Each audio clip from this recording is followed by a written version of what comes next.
Bangladesh financial intelligence unit কর্তৃক bank হিসাবের তথ্য তলবের পর নিজের অবস্থান পরিষ্কার করেছেন জাতীয় নাগরিক পার্টি এনসিপির মুখপাত্র ও সাবেক উপদেষ্টা আসিফ মাহমুদ সজীব ভুঁইয়া। স্বচ্ছতা নিশ্চিত করতে আজ তিনি নিজেই তার ব্যাংক স্টেটমেন্ট জনসমক্ষে প্রকাশ করবেন বলে জানিয়েছেন।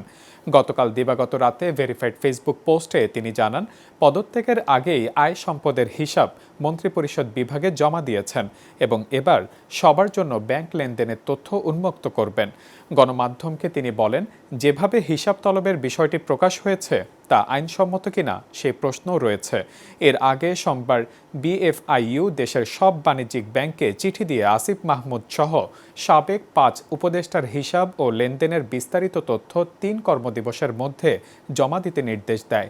একটি সুনির্দিষ্ট অভিযোগের ভিত্তিতেই এই উদ্যোগ নেওয়া হয়েছে বলে জানা গেছে।